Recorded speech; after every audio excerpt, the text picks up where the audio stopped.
Bueno, vamos a empezar. Se van a ir uniendo, pero para que no estemos hasta altas horas de la noche sin empezar. Y vamos a iniciar con Elisa, que iba a acabar su... Elizabeth, ¿es? Elisa, con Eli. Sí, dice Elisa Mata. Aquí vamos a acabar su presentación, pero pues viene tarde, es de la que viene tarde. Entonces, ¿qué te parece si recapitulamos y empezamos? Para ti, José, que vienes entrando, la sesión pasada estuvimos platicando el tercer parágrafo de la segunda consideración intempestiva de Nietzsche.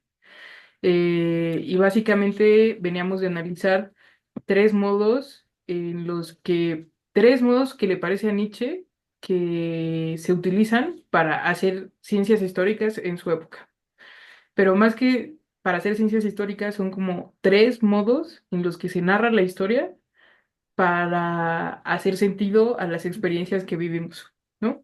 Entonces, identifica tres. Es como la historia monumental, que podemos ubicar más claramente con el genialismo, que tiene que ver con esta forma de hacer historia donde juntamos ciertos hitos fundamentales de la cultura para darle sentido a la experiencia, ¿no? Es decir, ocurre que hay un héroe de la patria y ponemos un monumento y entonces tratamos de reproducir las cualidades de ese héroe a lo largo de la historia para ser seres humanos de excelencia. Dice, bueno, ese es un tipo de narración histórica. Hay otra que es la anticuaria, que es la que hacen, por ejemplo, nuestros abuelos, cuando dicen, todo era mejor antes, ¿no? Y entonces apelan a la nostalgia o a un reconocimiento de su pasado como aquello que siempre ha sido y por eso siempre será así, ¿no? Entonces narran la historia de acuerdo a las crónicas de la vida cotidiana. Y hay otro modo de hacer historia que es la historia crítica, ¿no? Que muchos dicen y defienden que es la que Nietzsche defiende, eso se puede discutir, pero la historia crítica en resumen es la que se dedica a deshacerse de todos aquellos legajos históricos que no permiten a la vida seguir. Es decir, todas aquellas narraciones sobre nuestras experiencias pasadas que lejos de ayudarnos a construir un futuro o problematizar nuestro presente, lo que suelen hacer es estancarnos, entonces entra la crítica y rompe con el conocimiento pasado y cuestiona lo dado, ¿no? Un ejemplo de esto es lo que se hace, por ejemplo, en el psicoanálisis o en la psicoterapia o incluso en los relatos históricos que hacen los propios historiadores, que es, bueno, voy a retomar una experiencia que me fue narrada, por ejemplo, con las masculinidades. Un hombre no debe llorar o no debe de tener frío, ¿no? Porque pues lo que es de hombre es ser fuerte, ser valiente, ser inclemente, ser soberbio, bla, bla, bla. Bueno, tienes todos esos valores sobre la masculinidad. Y una manera de romper con esos valores es ser crítico con respecto a esos valores, ¿no? Y destruir ese saber que ha formado una abstracción sobre la vida que produce cierto orden y forma que quizá ya no nos conviene, ¿no? Entonces, ya que hemos problematizado estos tres modos de historia, nos dimos cuenta de que Nietzsche está haciendo una lectura muy particular sobre cómo es que se usan, ¿no? Parece que se usan de acuerdo a la vitalidad. Y estábamos discutiendo qué es la vitalidad, ¿no? Entonces, en este parágrafo 4 parece que es lo que sigue, ¿no? Como examinar a qué se está refiriendo con vitalidad, con abstracciones y con otras formas en las que está problematizando el problema, ¿no? Valga la redundancia. Entonces, ahí es donde iba a entrar esta Elisa a cerrar y luego Ale, ¿no? Entonces, aunque en este momento solo somos tres, esto queda grabado, José, interrúmpenos, ¿no? Tú háblale, conversemos entre los tres y ya conforme se vayan uniendo, pues vemos qué pasa. Pues lo último que mencionaste de Nietzsche de la historia crítica es justamente lo que estamos viendo en mi primera materia que me toca los lunes, igual en videollamada. Y es lo que estamos viendo con diferentes autores del siglo XX. No, es que ahorita no me acuerdo los nombres, pero creo que vimos dos franceses que hacen eso. Y espérame. No, no, muy interesante. De hecho, si nos puedes contar más, ponnos aquí los nombres de los autores, porque a veces mayoritariamente en este momento del grupo ha habido más filósofos, Hay sesiones que entran más, sesiones que entran menos, pero la mayoría son filósofos y nosotros no sabemos mucho de historiadores, ¿no? Pero Nietzsche en este texto está discutiendo con historiadores, ¿no? Entonces, esto de la historia crítica, si tú tienes referencias, pues ponlas y también háblanos de eso, que la intención también es esa. Ah, sí, perdón, es que pasó una camioneta de que vende cosas y tuve que apagar la cámara para que no se escuchara nada. Por eso me tuve un momento. Ah, sí, de hecho, ahorita estoy viendo qué autores son los que vimos la última vez en mis clases para luego mandárselos de eso que le estaba contando. Bueno, déjame ver si los puedo descargar. O si no, luego les mando los autores y los libros. Sí, muchas Eh, gracias. Si no lo puedes descargar, ponnos ahí los títulos en el chat y todo. Pero si puedes también creo que lo puedes mandar, creo que lo habilité. Pero si no, nos dices, ¿no? Había uno justamente, pero que hablaba de Karl Marx, bueno, no en sí, sino otros autores, uno de esos estaba Karl Marx, que habla de los siete pecados capitales de los historiadores. Y Ok, uno de esos es de apegar a la nostalgia, a creer que todo lo anterior era mejor que lo actual o lo futuro. Y otro es el positivismo, que es básicamente lo que dice, que cree que que somos mejor que el pasado, o que el futuro va a ser mejor que el presente. Y el otro no me acuerdo, son como siete. A ver, ok. ahorita encuentro el archivo. Pues mira, Mm, ese texto, si nos puedes decir el título, cuando menos está muy bien, porque justo Nietzsche está como en esta misma coordenada, fíjate, aprovechando que solo somos nosotros. Un poco de lo que va ese texto es sobre las ciencias históricas, ¿sí? No sobre ajá. la historia como concepto grande. ¿Por qué? Porque Nietzsche tiene otra idea de historia, ¿no?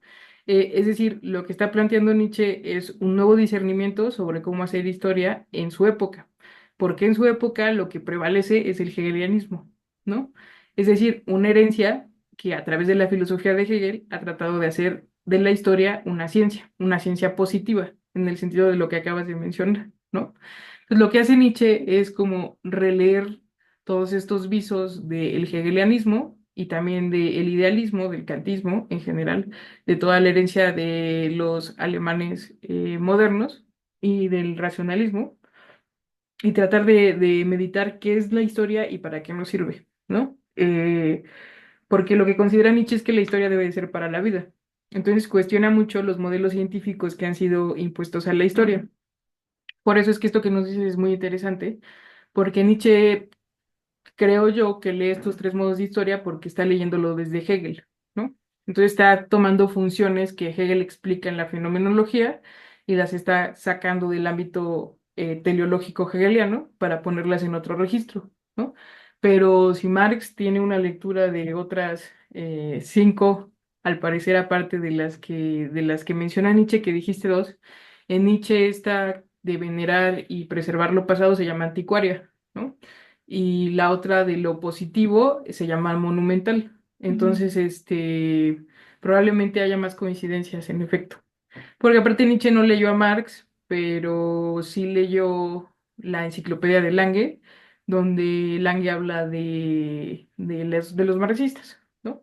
Entonces es verosímil creer que él sabía algo de materialismo y que gran parte de las ideas que está problematizando en esta época, donde ya había leído esa enciclopedia, ya están permeadas de materialismo. Ajá. Ya encontré el libro, no se llama Los siete pecados capitales del historiador, sino es más un apartado del libro que se llama Antimanual del mal historiador y cómo hacer una buena historia de Carlos Antonio Aguirre Rojas. Y entre los autores había un francés que no me acuerdo el nombre y Karl Marx, de esos dos autores, que de hecho es lo que vimos en mi Ok, en esa clase. Ya lo tengo descargado y veo si se los puedo mandar. ok, A ver si si, no me si saco puedes, de mándalo esta. y si no, escríbenoslo aquí. Pero pues ya voy Ajá. a dejar yo hablar al... Está bien. Sí, Um, Ay, ¿por dónde empiezo? por donde quieras, estamos platicando. Ok, sí. Este, bueno, pues en este apartado, yo interpreto que encontramos o avisté a esta figura un tanto famosa para mí de el Nietzsche destructor. ¿no? Gran crítico de la cultura, de los saberes. Y siento que, bueno, hasta el momento de lo que hemos leído, me parece que había sido como muy descriptivo, pero tranquilo, de cierta manera.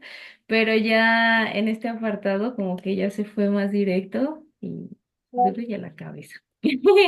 Este, yo en lo que he trabajado en mi vida dentro de la filosofía es justamente el problema de la experiencia, de hablar de una filosofía que se volvió muy rígida para, para la vida,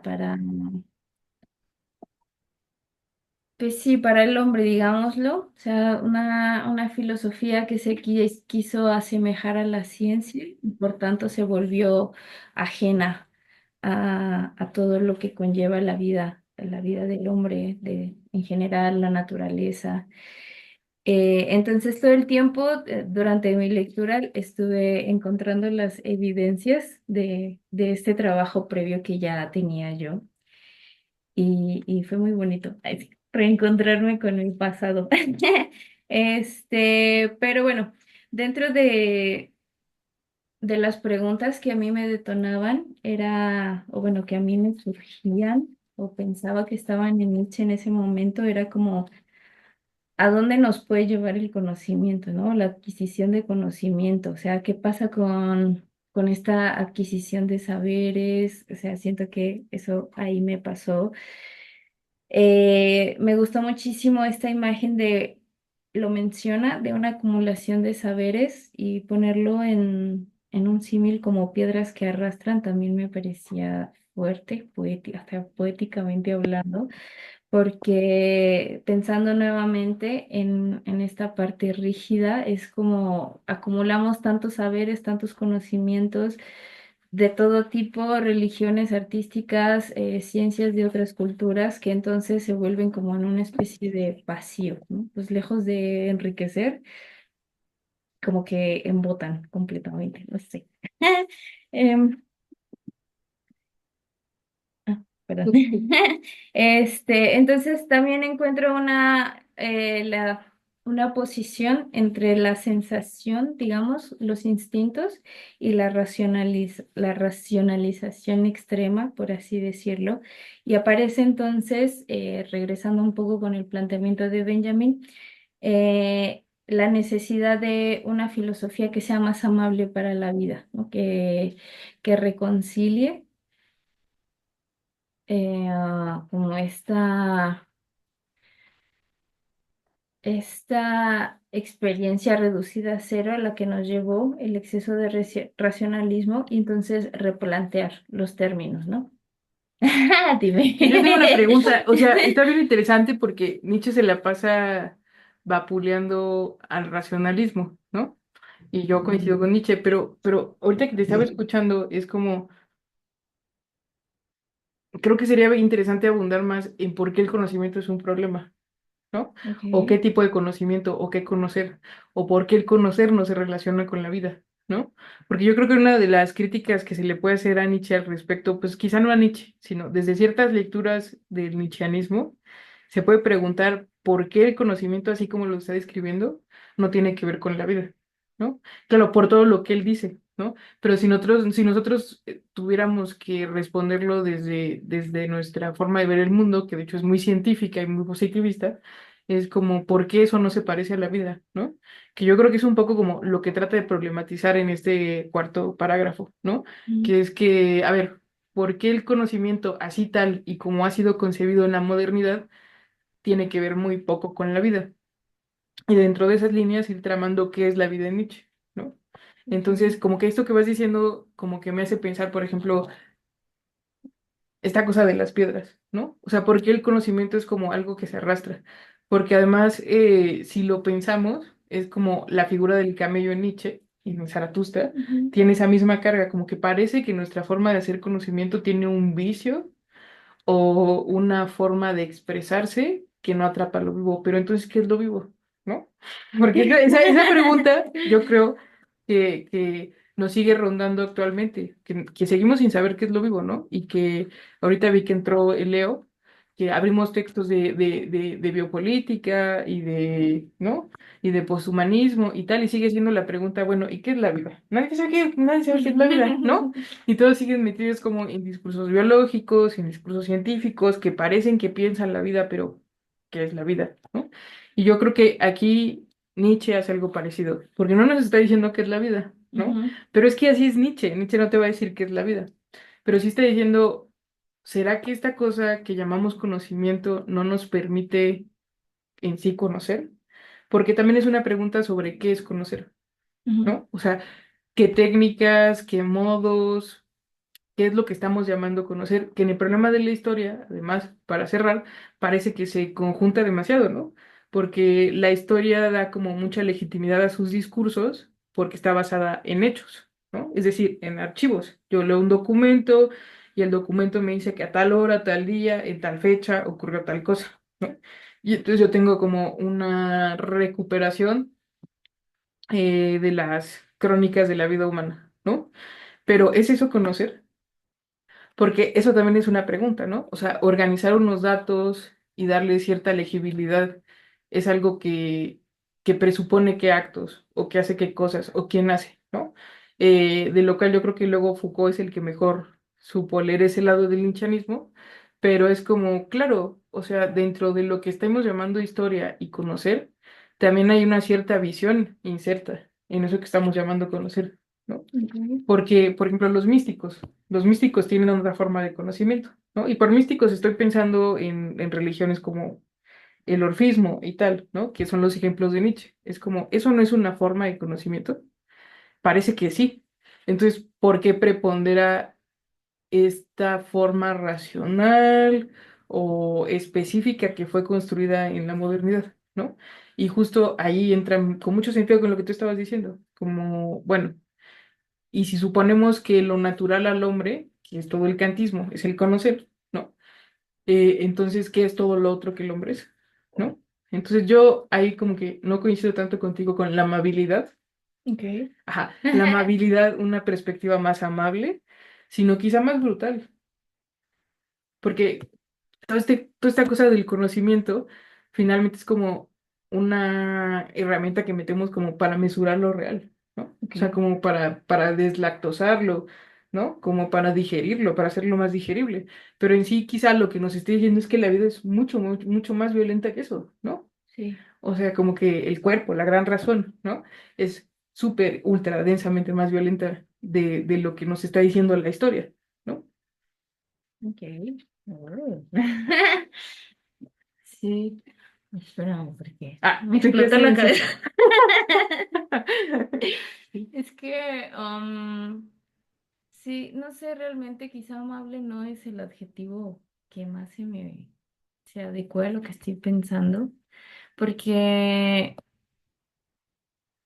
hablando de esto, ¿no? Como de a qué nos lleva tanto conocimiento y a partir de qué momento lo podemos pensar como piedras. Me acuerdo de lo que estábamos hablando hace un ratito, ¿no? De lo de las cajitas, ¿no? O sea, como lo acomodas todo, pero qué tanto eso es lo que llevas día a día, ¿no? O sea, como, ¿qué pasa con ese acumulamiento? Sí, porque la pregunta es qué Ajá. estamos captando de la experiencia y por qué, Ujú, ¿no? O sea, porque algo que está tematizado desde el final del parágrafo anterior y también lo abordo un poco a la mitad de este es esto de la segunda naturaleza, sí, ¿no? Es eso, o sea, ¿por qué parece que estamos haciendo experiencia con esa naturalidad? O sea, ¿qué es lo que sientes natural? ok, ¿No? O sí, sea, sí. porque incluso decimos cosas en la cotidianidad como, ah, pues es que es sentido común. ¿No? Bueno, pero el sentido común se lo inventaron los anglosajones y Kant y demás, ¿no? O sea, es así como, ¿cuál sentido común, ¿no? De qué estamos hablando cuando, cuando aumentamos a eso? Porque finalmente también, o sea, yo creo que hasta para nosotros es difícil renunciar a la idea de que existen cosas que pertenecen a nuestra naturaleza, Mm, ¿no? O sea, es así como todas estas metáforas que hay en redes ahora con todo este tema de los red pillars. No sé si sepan que los red pillars son los que son fans del Temach y cosas así. porque les dicen red pillers por la píldora roja de Matrix, ¿no? Entonces, claro, la píldora te despierta y ves la realidad, ¿no? Y muchos de los discursos impresionantemente son digeridos a través de una ciencia así mal leída, mal informada, pero que ha absorbido un principio, que es que parece que hay modos de lo masculino y de lo femenino, ¿no?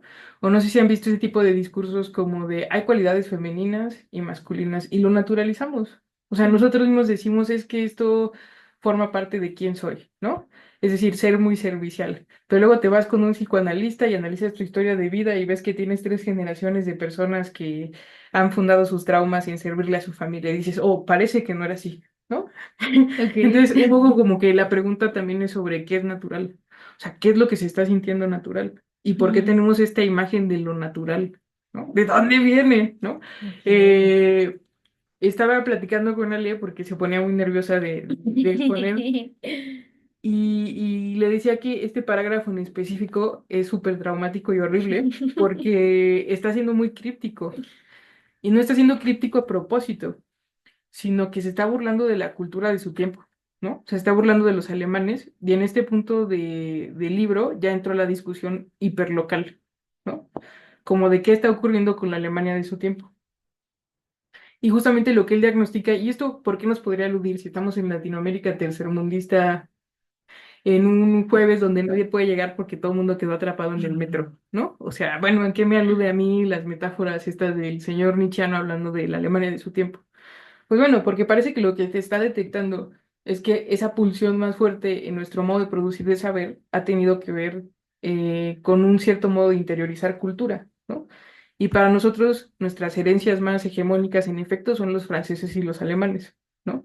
Entonces, no me parece casual que las ciencias que dominaron el mundo tengan estas tendencias, ¿no? Y justamente lo que estamos viendo en este parágrafo es una pregunta sobre aquello que damos por hecho, en todo sentido. O sea, no solo la historia, ¿no? Sino por qué damos por hecho la naturaleza, el conocimiento y por qué no cuestionamos estos artefactos de saber, ¿no?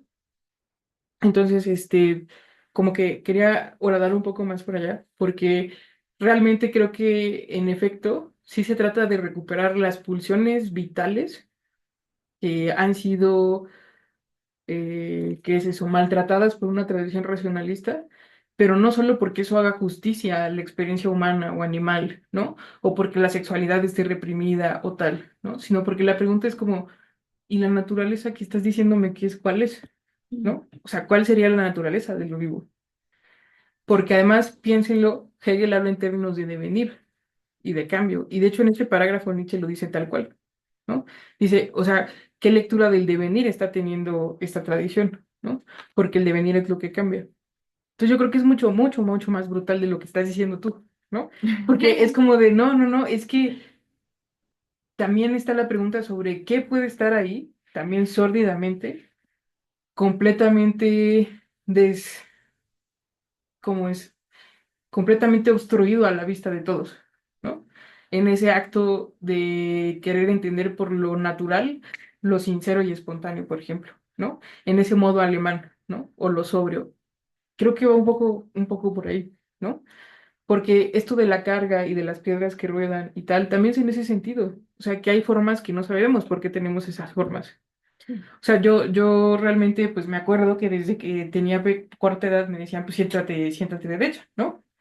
Pero, bueno, o sea, ¿qué encarna esa idea de que el sentarse derecho es bueno o no para la salud? ¿No? Porque también hay, por ejemplo, lo de los colchones firmes, ahora que compro un colchón. Bueno, hay ideas, ¿no? Como de que los ortopedistas dicen que la columna tal y hay ciencia al respecto, pero la ciencia se contradice entre sí misma y sus paradigmas. Y al punto te hace tanto daño un colchón suave como uno firme, como uno medio. Entonces la reflexión al final es como, claro, es que tienes que cambiar, tienes que moverte, tienes que adecuar tu cuerpo a los movimientos que estás empleando y a la vida que te llama. Entonces, en el fondo, la ciencia no puede captar eso porque siempre observa el devenir como algo que tiene una abstracción inserta en sí. Y dice Nietzsche, lo más peligroso es que no se dan cuenta que hay una abstracción ahí, Ok. ¿no? Entonces, esa abstracción no permite tampoco dar legibilidad a la vida. Entonces, en eso estoy de acuerdo contigo, como de parece que obstruye algo, ¿no? Pero el por qué lo obstruye es algo que yo creo que sigue en problema, ¿no? Sí, ok. Listo. Bueno. Sí. Eh, eh, eh, bueno, siguiendo con, ya ahorita sigo como un poco más en orden de cómo lo escribe Nietzsche, solo estoy hablando de mis observaciones.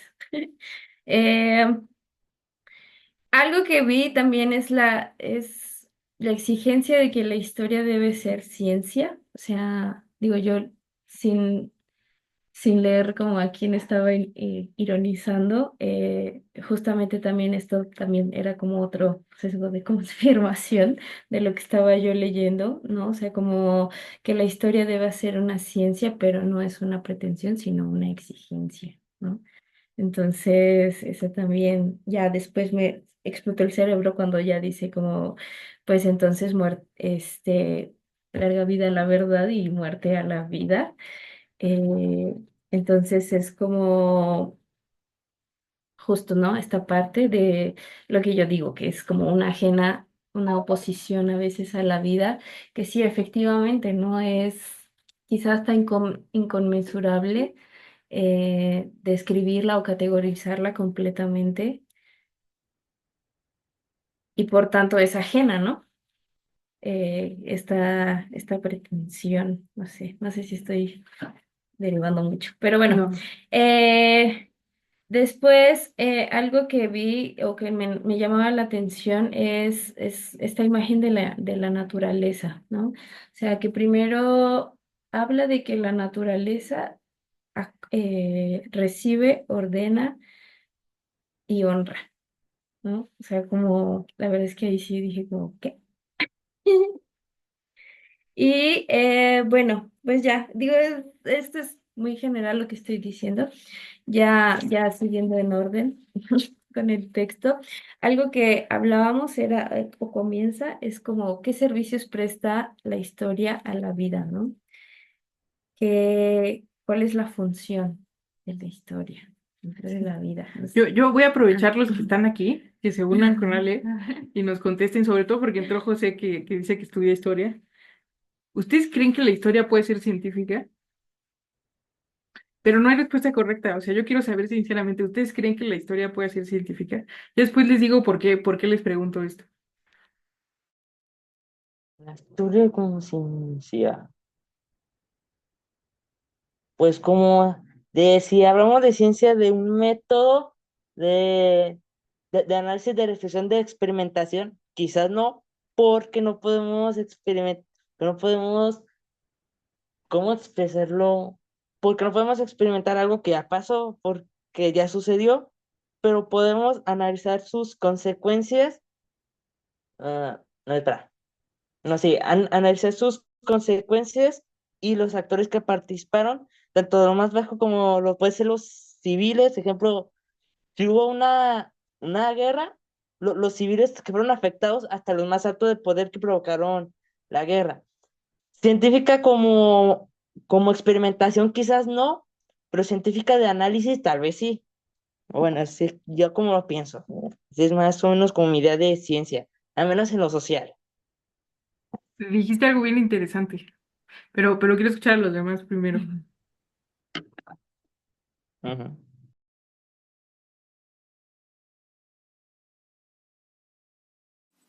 Bueno, hola, ¿qué tal? Yo también me atoré en el tráfico bastante, pero no sé aquí. Este, mm, pues es que también depende mucho de qué entienda uno por ciencia, ¿no? O sea, al final del día pienso en la ciencia de la lógica de Hegel y pues no sé, o sea, siento que en ese sentido, por ejemplo, plantearlo desde el hegelianismo tendría toda la validez decir que la historia es ciencia, ¿no? O al menos que está en pos de ser una ciencia en este sentido dialéctico fuerte. Y en un sentido como más pensando la ciencia desde pues, las ciencias duras o las ciencias empíricas, mmm, quizás a lo mucho haya nada más un poco mayor de apertura como para hacer una interpretación consecuente como de ciertas estadísticas o ciertos hechos, ¿no? Entre comillas, Pero en ese caso la distinción solo sería de grados, grados de, vamos a decirlo así, como de consenso unificado o grados de petrificación de las metáforas o de los paradigmas, ¿no? Pero de ahí a que sea distinta totalmente, no lo creo. O sea, no al menos en un sentido ontológico o metafísico, si lo vemos así, ¿no? Como que no tiene más realidad que las otras ciencias. Nah, solo es una cuestión de grados. Eso estuvo también chistoso. Ahorita les digo.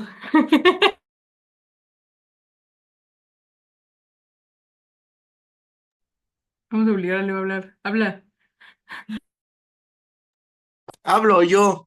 Sí. em, eh, Hola.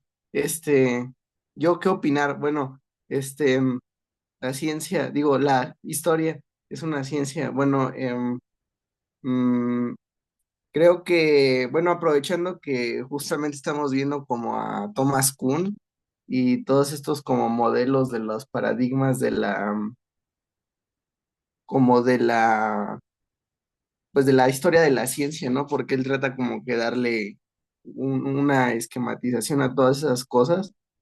Me parece que a lo mejor la ciencia, digo, la historia en un sentido como estrictamente esquemático o predictivo, em, no, porque bueno, justamente uno de los problemas que, por ejemplo, tiene Kuhn en esas cuestiones es que parecería que como que su teoría pues para empezar solo como que aplica ciertas cosas y luego encima tiene problemas con conceptos como la inconmensurabilidad y etcétera, ¿no? Entonces, a lo mejor como un modelo prescriptivo o predictivo de ciertas nociones o acontecimientos, no diría que puede ser una ciencia, ¿no? O sea, creo que lo dijo bien Jesús, o sea, depende mucho de por qué tomemos o de qué clase de ciencia estemos hablando, ¿no? O qué clase de qué tenemos en la cabeza cuando, este, pues pensamos por ciencia, ¿no? Pero, y dentro del mismo esquema, a lo mejor si pensamos en ciencia como esta búsqueda de la regularidad o de ¿cómo se llama? Pues sí, de la regularidad de ciertas cosas, o sea, una metodología que busca como abstraer ciertas nociones que son pues estables a lo largo del tiempo, por ejemplo. A lo mejor, como él dice, sí podríamos encontrar algunas cosas que se parecen, ¿no? O sea, o que son como, o que aparecen cada cierto tiempo, o etcétera, ¿no? Pero no en un sentido como estricto, ¿no? No en un sentido concreto. Por ejemplo, o sea, como también pensando, por ejemplo, en el marxismo, ¿no? Que se postulaba en muchos sentidos como una ciencia, quería predecir como ciertas nociones, ¿no? Y decía, no, es que el capitalismo va a llegar a su fin por sus propias contradicciones y pues ya va, ¿no? Ja. Pero pues hemos visto que es un poco más difícil, ¿no? Entonces eso yo diría. ¿Quieres decir algo, Ale? No. ¿No? Bueno, es que fue muy interesante porque fíjense, aquí José nos está diciendo, desde su posición como persona que estudia historia, eh, que si lo consideramos como ciencia en el sentido estricto de la ciencia positiva, probablemente no sea ciencia, ¿no? Lo cual es muy interesante porque dijo, bueno, puede ser ciencia como análisis, ¿no? Pero ¿qué es un análisis? Porque yo creo que eso es lo que nos está preguntando Nietzsche, ¿saben? O sea, no lo pone así, pero lo que está diciendo es, en el modo en el que hacemos historia, estamos implementando un instrumento óptico que nos permite analizar la historia tal y como la vemos. Entonces, lo que no está analizado es el análisis. O sea, el análisis pasa por invisible, ¿no? Y conectando con lo que dijo Jesús y lo que luego dijo este Leo, que también tiene mucho sentido, es claro, pero yo les podría hacer preguntas muy provocadoras, ¿no? Como por ejemplo, supongamos que la ciencia es una cierta forma de encontrar regularidades a lo largo del tiempo, ¿no? Y de los cambios de la materia. Pues, ¿qué no es lo que hace la ontología? O sea, perdón, ¿no? O sea, no sé, porque encuentras una regularidad en el sentido, en los conceptos, ¿no? Entonces, claro, la cuestión es, en filosofía, lo que hacíamos no era considerado científico, ¿no? Pero sí era como un estudio, un análisis de aquello que permanece en las cosas, ¿no? O sea, bueno, vamos, es la fundación de la filosofía sistemática tal y cual la concebimos hoy, ¿no? El tratar de preservar las cosas en su estado de ser y reconocer cómo ese ser se mantiene a lo largo del tiempo. ¿Ven el patrón? Asaz, eso es lo que está diciendo Nietzsche, ¿no? Ese es el patrón peligroso, ¿no? Porque incluso dentro de este dogma que parece que está cambiando en su tiempo y que se trasladó hasta nuestra época, que es la ciencia, parece que lo que sigue regurgitando es esta intención de preservar lo que está haciendo a pesar del cambio. ¿No? Entonces, podríamos pensarlo distinto y en lugar de tratar de seguir refinando nuestras nociones sobre ciencia y ontología y filosofía y hacer estas separaciones, que creo que es el movimiento que propone Nietzsche, es pensar lo que tienen en común, ¿no? Y lo que tienen en común es que tratan de preservar una regularidad de algo. Y ahí tienen la ontología histórica de Foucault, ¿no? Entonces, es como, ah, caray, ¿no? Parece que entonces la pregunta también es, ¿cómo hacemos ciencia? ¿Para qué ciencia? Y la ciencia que está aplicada. Porque este problema de si la historia puede ser científica o no, es un problema que a la fecha han tenido ciencias como la biología, ¿no? O sea, por ejemplo, ¿tú cómo piensas lo vivo? O sea, ¿de dónde partes para decir que es lo vivo? Si lo vivo es lo que se mueve, ¿no? Entonces, el criterio que tienes sobre lo vivo no es igual de abstraíble que en física o que en química o que en cualquier otro tipo de ciencia exacta, porque está sometido a valores. Y esto es lo que dice Kant Gilhem. Yo creo que leyendo a Nietzsche, pero también a Bergson, ¿no? Entonces es como, a ver, ¿cuál es el problema con lo que la ciencia quiere hacer en esta época? ¿No? Que parece que después del hegelianismo hay un boom como de piensa lo concreto, piensa lo material, ¿no? O sea, ve en la determinación material del todo cómo es que hay un registro sobre cómo la vida ha sido cierta cosa y simplemente tú no lo habías sabido leer porque no tenías un archivo histórico que te permitiera hacer memoria de ello. Pero es así como, a ver, ¿what? Pero estamos entendiendo cómo es que se llegó, por ejemplo, a defender esa idea de ciencia.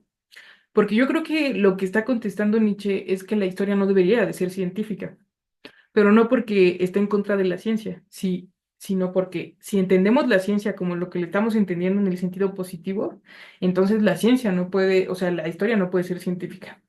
¿No? En efecto, por lo que nos estaba diciendo José, porque la historia no se puede agarrar de un hecho material en el sentido en que una ciencia exacta lo quiere hacer, ¿no? Y deshacer el fenómeno y ver cada partícula y cada elemento. No hay neutralidad en el juicio histórico, como no hay neutralidad en el juicio biológico, ¿no? Entonces, a lo que estamos viendo, para decirlo ya más resumidamente, y es muy importante, no solo en filosofía, sino en la historia del saber occidental, del que somos lamentablemente o afortunadamente herederos, estamos viendo el surgimiento de la ciencia social, ¿no? O sea, es así como esto de la ciencia social hoy en día sigue siendo un problema, ¿no? Que si la psicología es una pseudociencia o no, ¿no? Que si lo que hace la sociología es lo mismo que la filosofía, pero con estadística o no. O sea, y son unos límites bien raros porque en efecto, en donde hay vidas en lucha, y estamos hablando de la violencia ontológica, de vida que va contra vida, hay valores, ¿no? ¿Por qué, por qué creen que donde hay dos vidas luchando, o tres o cuatro, hay valores? Porque la vida no es algo que yo pueda decir en una balanza, está mal que una araña se coma a un mosquito. Eso está mal. No puedo saberlo, ¿no? El valor está puesto en qué? En el momento en que yo digo, ah, no mates a la araña de tu casa porque te ayuda con las plagas y los mosquitos son una plaga. Pero todos son valores, ¿no? Porque ¿quién dice que mi vida debe prevalecer por encima del del mosquito? Entonces, el problema es de esa envergadura, porque en efecto, hacer de la historia de una ciencia tiene esos lugares desafortunados, no puede ser una ciencia, ¿no? Entonces, quiero que vean que es acudir a una preocupación que nos salude y que es actual, que es como, ¿cómo demonios voy a hacer ciencia de lo vivo? Porque está más fácil hacer ciencia teórica y extraer leyes científicas, ¿no? y luego tratar de aplicarlas a herramientas que de hecho podemos ver en lo real. Estaba leyendo el sistema de los objetos de Baudrillard y es así como claro, o sea, bueno, desde el punto de vista de los objetos es clarísimo que producimos objetos técnicos con una racionalidad inserta para solventar ciertas actividades y ahí no tenemos un problema, o tal vez sí, ¿no? Pero bueno, supongamos que damos por presupuesto que eso sucede. Pero ¿cómo podemos pretender encontrar un límite exacto para aquello que es puro movimiento? ¿No? No solo puro devenir, sino que en sí no puede ser susceptible de ser determinado de una manera como mesurable. Creo que va primero Jesús, ¿no? Y después, Elisa. Bueno, justamente eso del mosquito y de la araña es lo más espinociano que has dicho hasta ahorita. Y hay un montón de comentarios espinocianos, ¿no? Pero esto lo digo porque esa es una de las cuestiones que más perturbaron la sana conciencia de los lectores de Spinoza. Pienso, por ejemplo, en las cartas del mal, que pues, así las llama Deleuze. Es un nombre interesante. Las cuatro cartas de Spinoza a Blienberg y las cuatro cartas de Blienberg a Spinoza, en donde el teólogo protestante le dice algo así como de, pero entonces estás diciendo que ante los ojos de Dios un ladrón y un hombre justo valen lo mismo. Y Spinoza dice, sí. O sea, en un sentido de la naturaleza y del todo de la naturaleza y de Dios siendo natura naturans, por supuesto, porque no hay bien y mal que no sean desde los modos finitos. Cuando tú estás haciendo un juicio sobre el bien y el mal, solo tiene que ver en tanto a el grado de perfección mayor o menor del que pasas. Esto es la teoría del conatus. Por eso, cuando Spinoza dice en el Tratado Teológico Político que va a partir a las escrituras mismas, está diciendo que va a partir a la historia de las escrituras. Y no solo a la historia, sino también a la psique propiamente hablando de los profetas. Y volviendo a la cuestión de lo concreto, no puedes hacer una interpretación, vamos a decirlo así, histórica, prescindiendo totalmente de lo bueno y de lo malo en tanto al factor material que constituye la mente de cada persona que está haciendo historia, en este caso que está escribiendo los libros de la Biblia. Así que también no dejo de pensar, más allá del propio Hegel, porque a veces creo que solemos asociar esta distinción entre lo abstracto y lo concreto solo con Hegel, cuando al menos desde Spinoza ya estaba. O sea, el propio Spinoza habla de las abstracciones, de los universales como abstracciones y de la esencia singular de las cosas como algo concreto. ¿Qué tanto no nos está aludiendo una forma de materialidad lo concreto? Pero reitero, no desde el idealismo alemán, sino desde justamente la cuestión más afectiva, más del lenguaje, más del rostro, más barroca, que retoma completamente Spinoza. Así que, ¿cómo podríamos hacer propiamente hablando historia sin este aspecto concreto, en este sentido spinociano, ¿no? Siempre está de por medio lo bueno y lo malo, lo que nos es útil para perseverar en nuestro ser y lo que nos es nocivo para perseverar en nuestro ser. Pero en un sentido como de la naturaleza, como Dios en gran escala, si lo vemos así, pues bien y mal realmente no son más que ficciones. Pero bueno, eso era todo. Gracias. Ahorita lo comentamos todos, ¿no? Primero, Elisa. Hola, muchas gracias. Perdón por llegar tarde, oigan, es que neta la ciudad estaba horrible. Yo nada más tengo como una duda de si esta asignación del valor de la que hablabas, Rumi, es, mm, es algo que Nietzsche identifica como algo que antes sí estaba, o sea, porque a mí me recuerda como a Lukács igual diciendo esta asignación del valor ya como desde la modernidad y todo como esta eh, totalidad perdida que en Grecia sí estaba, o sea, como que esta asignación del valor, y ves que Nietzsche también tiene como esta nostalgia por los griegos, o sea, no sé si en algún punto ese valor estaba acomodado o nunca, sí. Es muy interesante y por eso quería dejar que se conectaran las dos cosas, porque sabía que algo íbamos a conectar. O sea, es que todo tiene que ver en efecto con la lectura es decir, con el nudo temático que produce el pensamiento nietzscheano, ¿no? Y claro, por ahí pasa Spinoza, porque es que lo que está diciendo en el fondo de todo Nietzsche es que el valor es casi como un accidente, ¿no? O sea, como que es algo inherente a la vida. Entonces, si la pregunta es por el origen del valor, es que el valor no tiene origen, tiene procedencia, ¿no? ¿A qué se refiere con eso? Es decir, no tiene un punto inmanente desde donde o trascendente desde donde se produce y que podemos rastrear y decir, ahí empezó el valor, ¿no?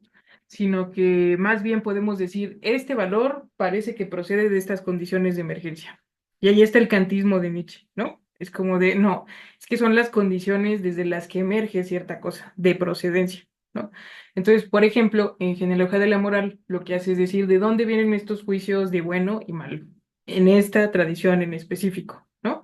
Pero, es decir, no está pensando que estén depositados sustantivamente en algo o que inician en algún lugar, sino que justamente al reinventar su modo de leer la historia y de hacer historia, lo que está viendo es no tanto que tengo 75.000 documentos que me hablan sobre lo bueno y lo malo, ¿no?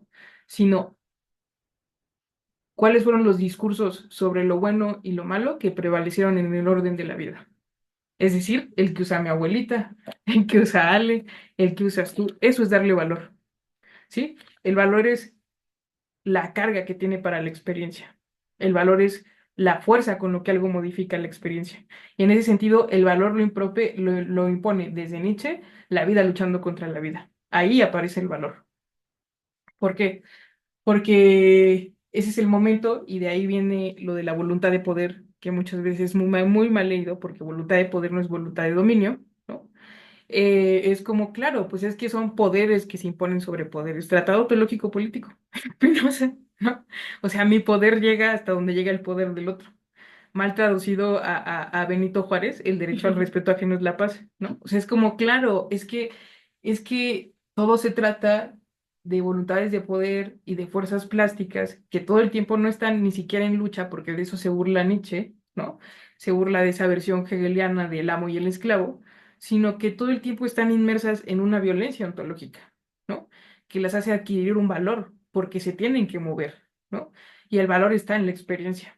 Entonces, en otras palabras, no es como que, como nos decían los idealistas, la experiencia sea eso que hacemos al tener nuestro aparato subjetivo y nuestra facultad que entra en contacto con aquello indeterminado de la realidad y produce saber, ¿no? Y que entonces el conocimiento comienza desde la experiencia que hacemos de las cosas, ¿no? Sino que la experiencia es el valor mismo. Ahí está el giro. Es como, no, no, no, no, a ver, el conocimiento no empieza con la experiencia, ¿no? Sino que la experiencia, es decir, redundantemente, hace la experiencia, hace el valor. La experiencia redunda en valores, ¿no? ¿Por qué? Porque ahí ya entra, por ejemplo, en el reino de nuestra cognición humana en tanto que da en seres del lenguaje, pues nuestros afectos, ¿no? Los afectos introducen un valor, por ejemplo, ¿no? Es como, no mames, sí es cierto, ¿no? O sea, el hecho de que yo experimente esto hostilmente o felizmente es un valor, no es una determinación, ¿no? Entonces, incluso en el orden de lo biológico y de lo animal, es así, ¿no? O sea, como que, ¿qué es lo que introduce el valor? La vida, el movimiento, ¿no? Y finalmente, claro, se trata de... El problema con la historia que está detectando Nietzsche es, parece que es una historia que quiere desprenderse de los valores, que pretende neutralidad, asepsia, afán positivo, es decir, modelo de ciencia positiva, ¿no? Y la pregunta no es solo si se puede, sino para qué, ¿no? Porque la ciencia positiva depende de la abstracción que hace de las cosas, ¿no? Es como, pues vamos a tomar n cantidad de casos, vamos a hacer estadística, vamos a hacer tal, y vamos a conjuntar todos esos saberes y vamos a producir una abstracción funcional. Es decir, de n casos reportados en n grupo de psiquiatras, yo sustraigo que existe la enfermedad llamada depresión, ¿no? Porque me lo han reportado n cantidad de sujetos en n escenarios, ¿no? Entonces, bueno, hay un conjunto de dinámicas, actitudes, experiencias que reconocemos como sujetos que están tristes, que no hacen nada, que no tienen ánimos. Y vamos a hacer una abstracción para funcionalmente atender eso en la vida y le vamos a llamar depresión. ¿Sabes? ¿No? O sea, eso ya es un valor sobre qué es lo funcional y tal, ¿no? Entonces aquí la cuestión es como, ¿por qué en el momento en el que está Nietzsche se está haciendo historia científica? ¿No? ¿Es posible eso?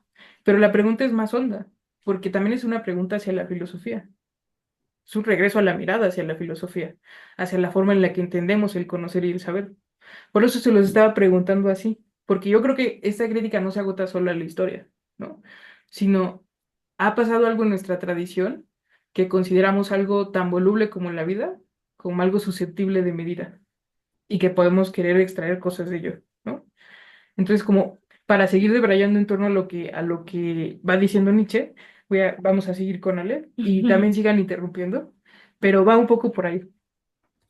Y por cierto, les quería recomendar un libro de Todorov que se llama Historia de las Morales, que yo creo que muy exitosamente introduce ejemplos sobre cómo es que la historia no puede tener la tal objetividad que se pretendió al menos en el siglo XIX y en parte del XX. Yo no hablaría de la actualidad, no conozco la actualidad de la historia, sería imprudente, cabe decirlo, habría que ver cómo se actualizó la cuestión, porque no todas las historias son científicas. Pero ese libro es muy interesante porque empieza a contar, por ejemplo, eh, la historia de la conquista desde la perspectiva de los conquistados, ¿no? Entonces empieza a revisar como unos documentos y dicen que esta cuestión de que cuando llegaron los españoles se les recibiera como deidades y que se introdujeran dentro de un mito fundacional, no era porque fueran ingenuos los prehispánicos, ¿no? Sino porque necesitaban introducir esa conducta dentro de su sistema de valores para poder comprenderla, ¿no? Entonces, desde el lado de los conquistados, claro que hacía sentido, porque tenía que hacer sentido. ¿Ah? Entonces es como la única manera en la que hizo sentido fue al introducirlo en esa cosmovisión específica. Entonces, no es que hayan sido ingenuos o que hayan sido mitológicos, ¿no? Sino que introducirlo desde ese código les permite ordenarlo. Entonces, yo creo que un poco Nietzsche va por allá, porque lo que le está molestando de los alemanes y del modo de hacer historia es que no son capaces de ver lo que ellos mismos están haciendo al hablar de historia científica.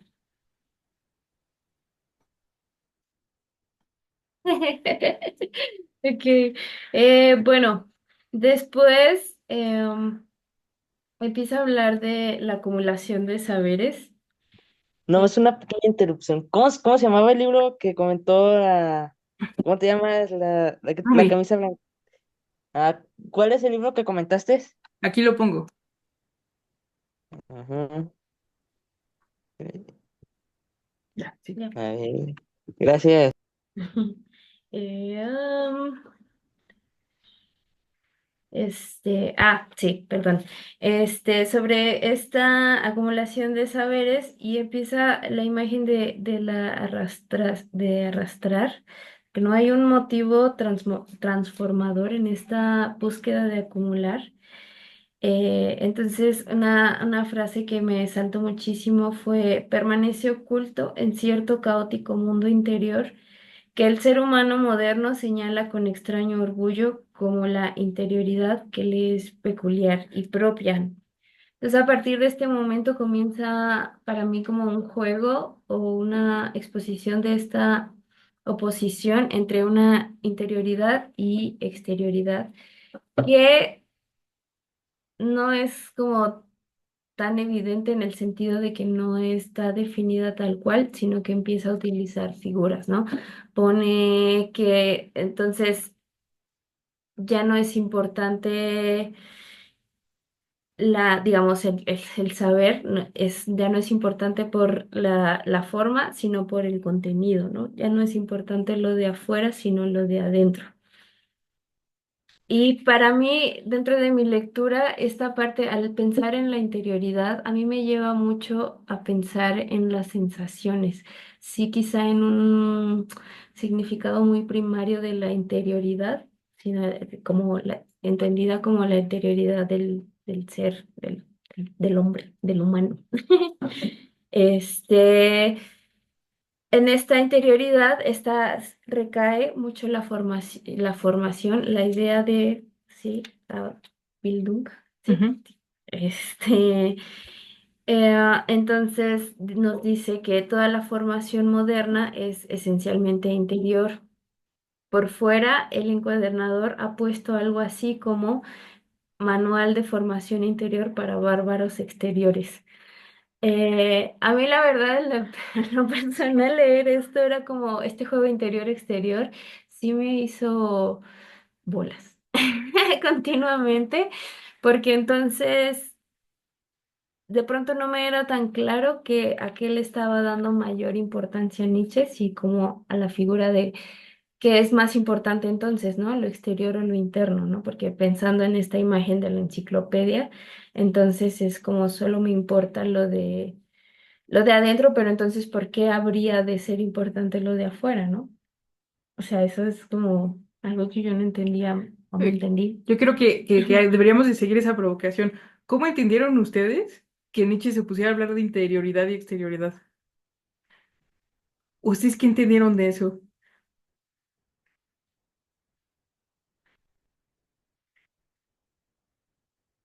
Les voy a buscar acá una cita de otra cosa en lo que les gira la rata.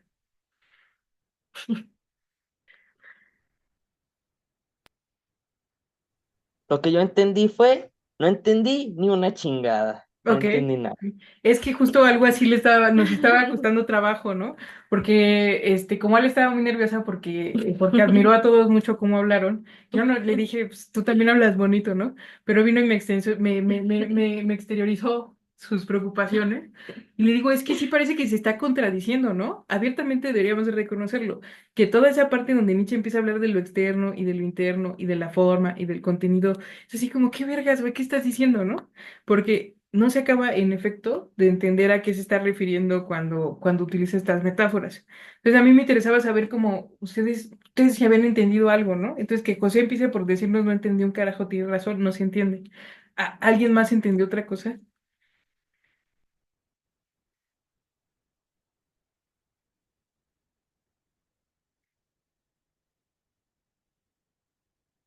Porque miren, todo esto tiene cuento.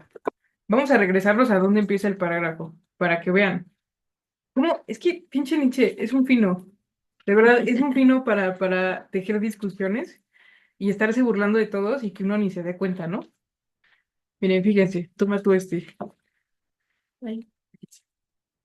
Hace rato lo estábamos desmenuzando, Ale y yo, y nos estábamos divirtiendo mucho porque es que de verdad fue una cosa de pinche señor. Dice, estos son los servicios que la historia es capaz de prestar a la vida.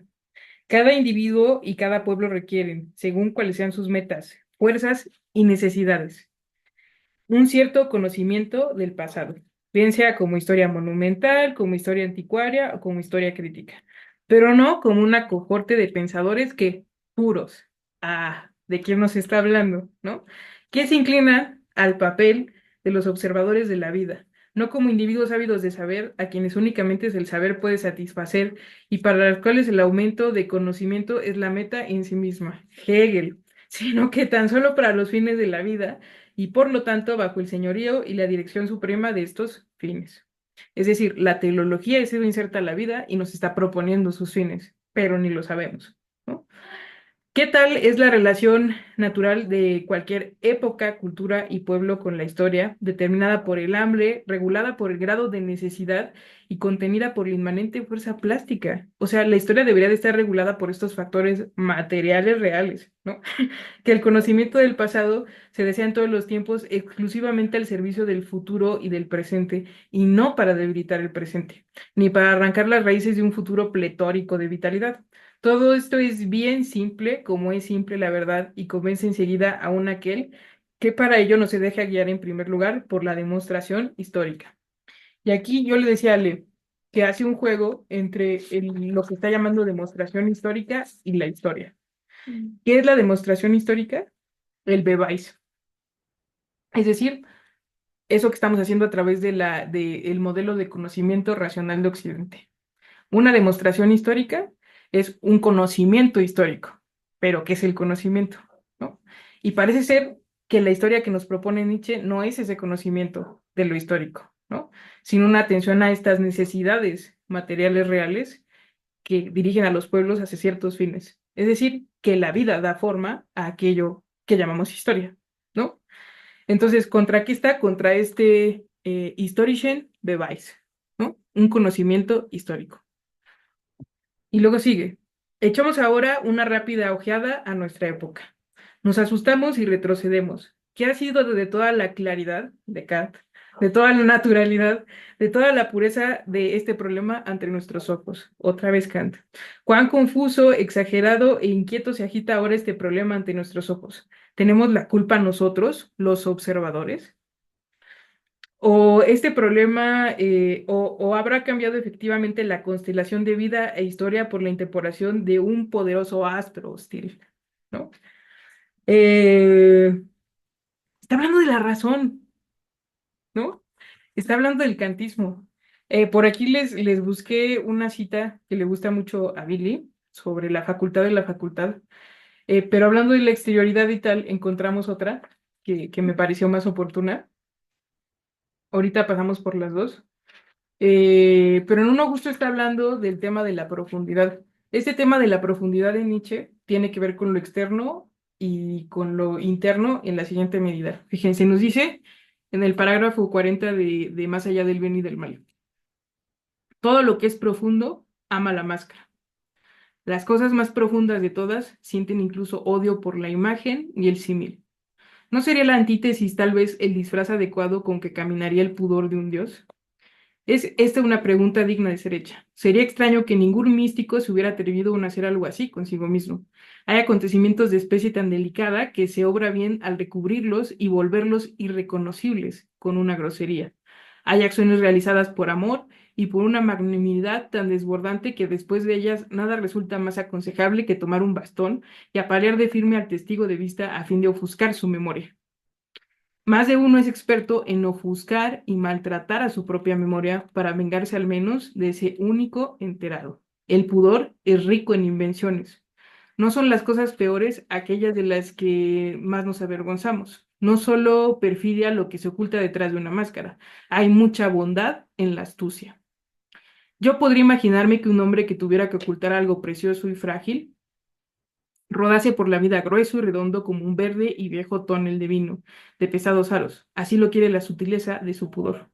A un hombre que posea profundidad en el pudor, también sus destinos, así como sus decisiones dedicadas, le salen al encuentro en caminos a los cuales pocos llegan alguna vez y cuya existencia no les es lícito conocer ni a sus más próximos e íntimos.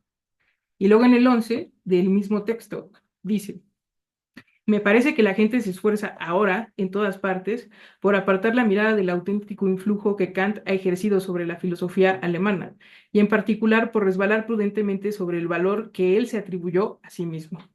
Kant estaba orgulloso, ante todo y en primer lugar, de su tabla de las categorías, lo de los cajones que mencionaba Ale, ¿no? Que hay una parte del texto donde habla de cajones. Con ella en las manos dijo: esto es lo más difícil que jamás pudo ser emprendido con vistas a la metafísica. Entiéndase bien, sin embargo, ese pudo ser, él estaba a ver orgulloso de haber descubierto en el hombre una facultad nueva, la facultad de los juicios sintéticos a priori, aun suponiendo que en esto se haya engañado a sí mismo. Sin embargo, el desarrollo y el rápido florecimiento de la filosofía alemana dependen de ese orgullo y de la emulación surgida entre todos los demás jóvenes por descubrir en lo posible algo más orgulloso todavía, y en todo caso, nuevas facultades. Pero reflexionemos, ya es hora. ¿Cómo son posibles los juicios sintéticos a priori? Se preguntó Kant. ¿Y qué respondió propiamente? Por la facultad de una facultad, ¿no? O sea, es decir, Kant tampoco contestó a la pregunta. Y de ahí viene este juego, de estas dos citas, que por ahora pueden parecer desordenadas, pero ¿qué es lo que nos está diciendo? Este juego de exterioridad e interioridad está producido por el mismo discurso, que cree que existe una forma de conocimiento que diferencia lo natural de lo no natural, ¿no? Lo interno de lo externo, lo auténtico de lo inauténtico. Es decir, Nietzsche no está a favor de ninguna de las dos. O sea, en resumen, no importa. Es así como todo el parágrafo se estuvo burlando de nosotros y de los alemanes de su tiempo. Es como de, no, no, es que mira, a ver, estos cuates que están tan obsesionados con la forma y con las facultades y con la razón y con... ¿No se han dado cuenta de que hacen un juego muy perverso entre lo externo y lo interno, entre el contenido y la forma, ¿no? ¿Y de dónde demonios sacaron eso? ¿No? Porque además parece ser que eso se está introduciendo en lo que llamamos ciencia. Entonces, ese artefacto que se ha inventado para despegarnos de estas metáforas metafísicas trae la misma metafísica consigo, porque sigue jugando sobre esta misma relación y sobre este mismo binomio. Y a esto viene todo este tema de la profundidad y tal. porque justo le contaba a Ale que a lo que apela mucho, esta es una lectura de Deleuzianos, es a que Nietzsche está pensando superficies, ¿no? Que se queda en lo superficial a propósito. Bueno, no me gusta tanto eso, pero pienso que tienen razón en la medida en que, claro, se trata de pensar el rango de lo que ocurre, de las ocurrencias, ¿no? Es decir, ¿dónde puede estar el valor si no es en aquello que vivimos diario? En la pelea que escuchamos en el metro. Ahí está el valor. Entonces, claro, es el pensador de la superficie porque no se trata de horadar y buscar cuál es el cimiento de nuestra razón y a dónde llegan como nuestras morales, sino de decir, bueno, ¿y dónde se está jugando lo vivo? ¿Cuáles son las cosas que importan? ¿No? Entonces, como que la crítica a esto de las máscaras y tal, ¿por dónde va? Pues porque parece que la forma en la que producimos conocimiento tiene un rechazo a aquello que encuentra como ficticio o mutable o movible, ¿no? A lo convencional. Es decir, pero está fundado sobre lo convencional, ¿no? Es decir, es una convención. Pero, ¿qué es lo que nos llevó a ignorar que es una convención? ¿Y qué tan peligroso puede ser que entendamos la historia como eso? La historia como una formación de poder, como una lectura de las necesidades de un pueblo. Entonces yo creo híjole, es que es diagnosticar algo de una manera muy puntual, ¿no? Sí, claro, enredándonos y diciéndonos cosas que nos van haciendo doler la cabeza, ¿no? Pero lo que está diciendo es como, bueno, ya se pusieron a pensar por qué nos pensamos como algo interno y como algo externo. Y de ahí viene Elisa como lo que mencionan los griegos aquí también, porque un poco como riéndose de sí mismo, pero también de su época, del neoclasicismo, de Winkelmann, etcétera, ¿no? Como de, a ver, pero ustedes que tanto alaban a los griegos, ¿ustedes saben lo que hubieran pensado ellos de ustedes? ¿No?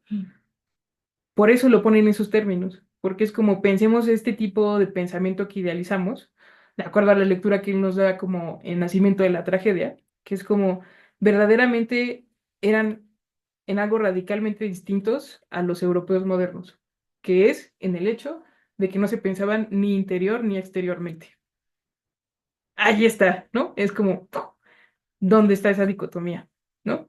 Entonces, como que un poco, cuando empieza a jugar esto, si releen esa parte donde empieza a hablar de la forma y el contenido, léanlo en esa clave, como de lo que está ocurriendo ahí, es que está diciendo ninguna de las dos, porque las dos son producidas por el mismo sistema de acción, porque produce los mismos enunciados y reproduce la misma lógica, ¿no?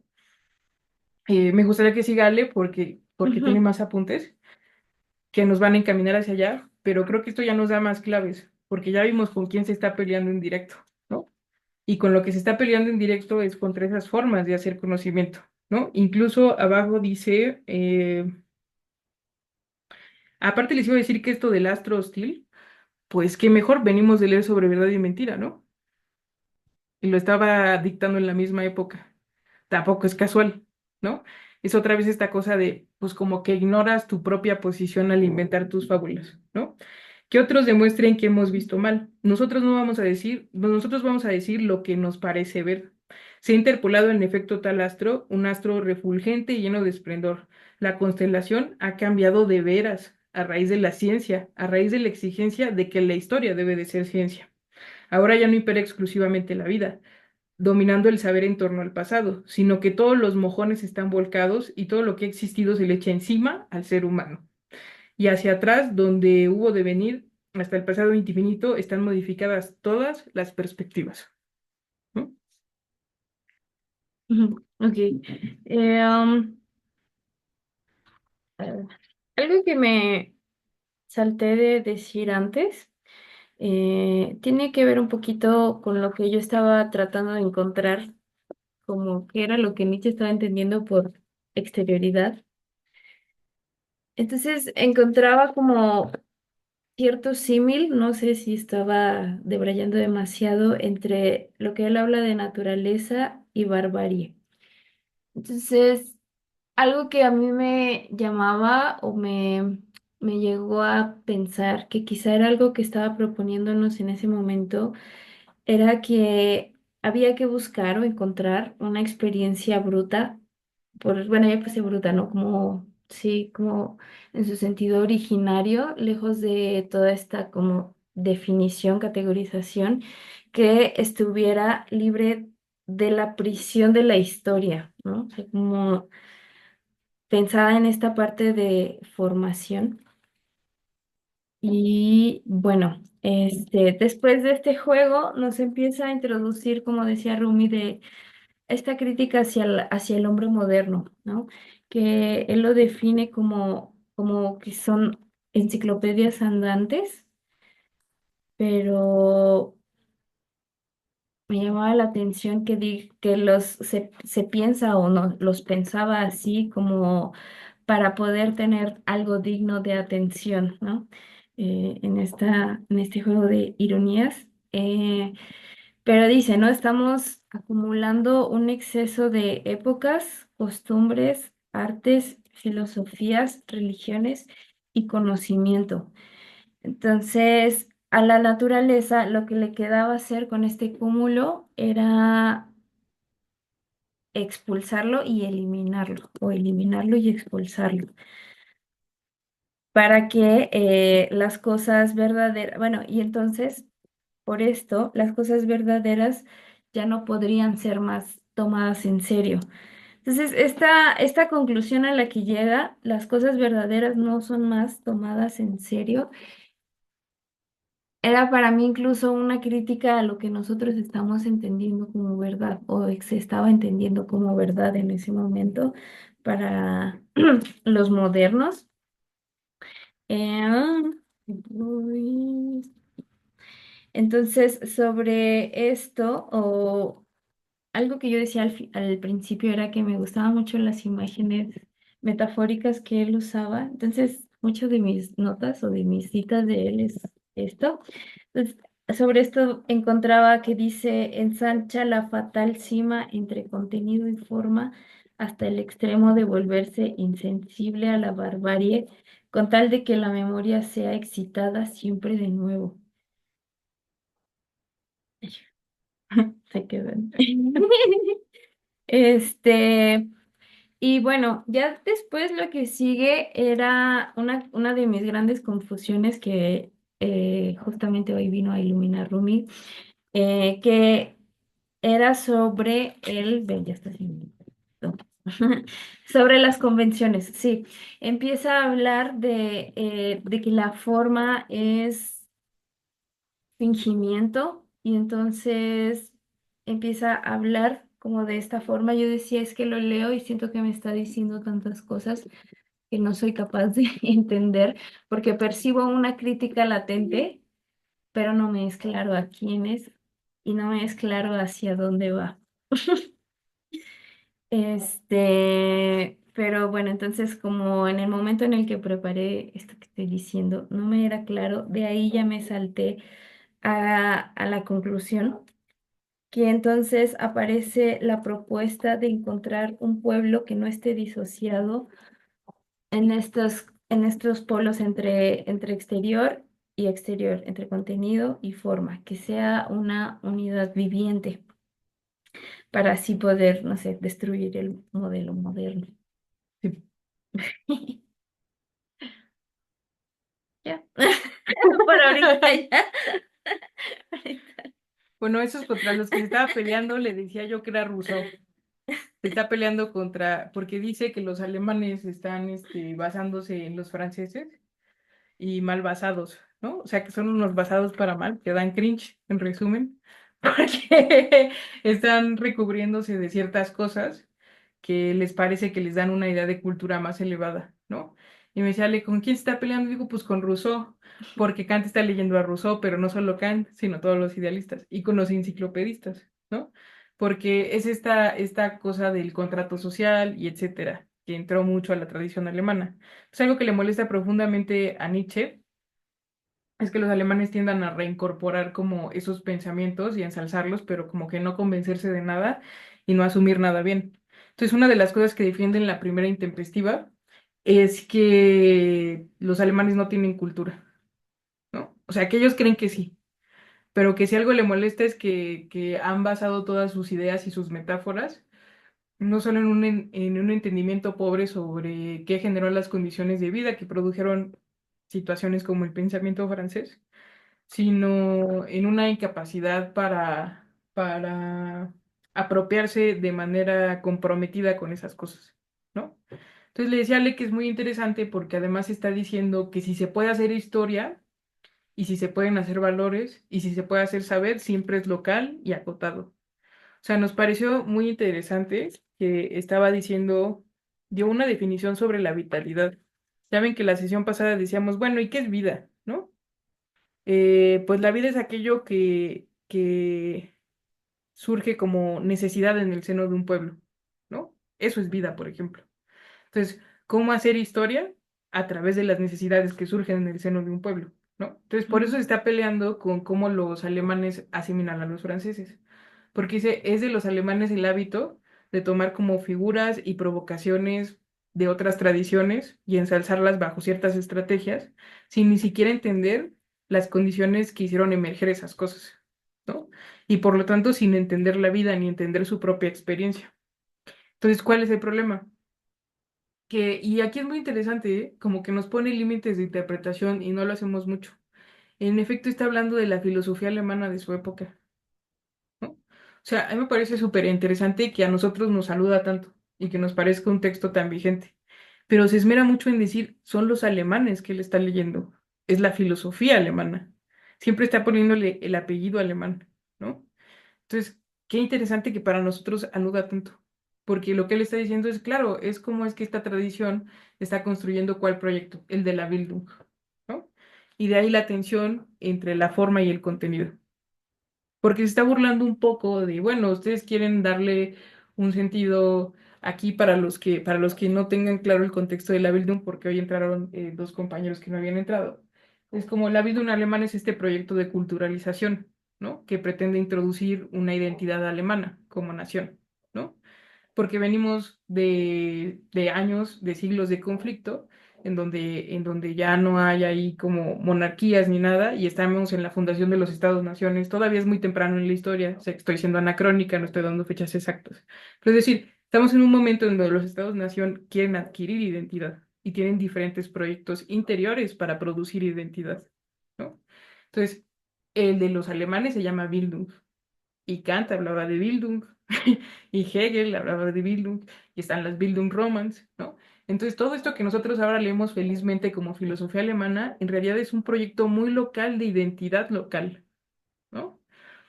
Que tuvo tal fuerza y tal brutalidad que nos alude, ¿no? Que aludió a Occidente. Entonces es muy interesante porque Nietzsche sí está diciendo, hay que discutirlo para la identidad concreta de naciones específicas, con condicionamientos específicos y con necesidades específicas.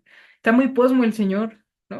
Está diciendo, no, ni siquiera se puede hacer una ciencia general universal de la historia, sino que si acaso se puede hacer un modo de intervenir históricamente en las cosas, tendría que ser comprendido como algo que responde a estas necesidades que nacen en el seno de un pueblo. Y esas necesidades son las vidas entre vidas. ¿Por qué Nietzsche idealiza tanto a los franceses? Por eso, ¿no?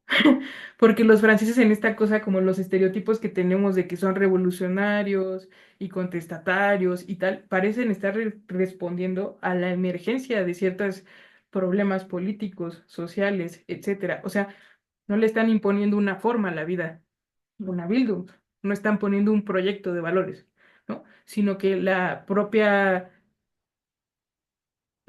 ¿qué es eso? Efervescencia de lo vivo, ha producido estos movimientos y han desembocado en ciertas cosas. Yo no sé si esto es una idealización. Lo que sí sé es que Nietzsche lo hace con más pueblos. Por ejemplo, su admiración a los romanos, ¿no? Que es tan cuestionable, o a Napoleón.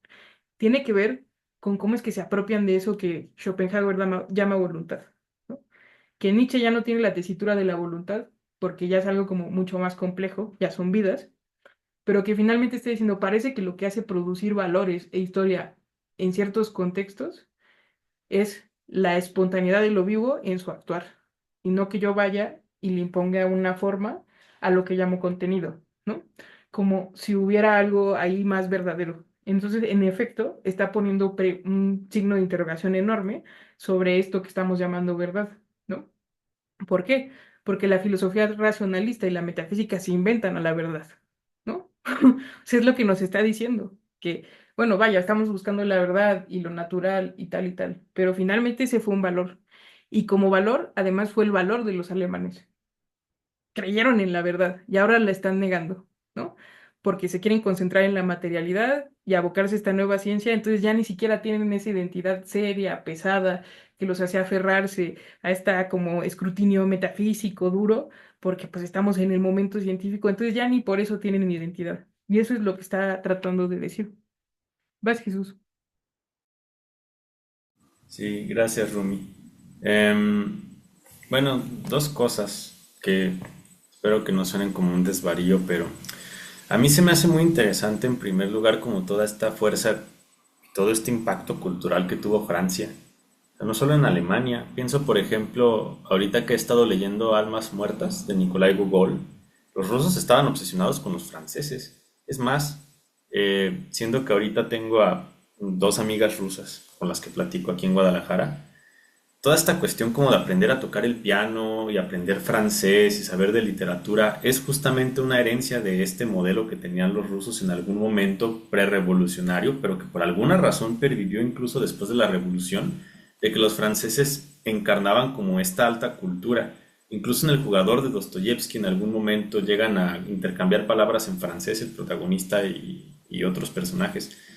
Siento que también nos puede llegar a interpelar tanto Nietzsche en ese sentido, porque aquí también en México, por ejemplo, hubo bastante influencia de eso.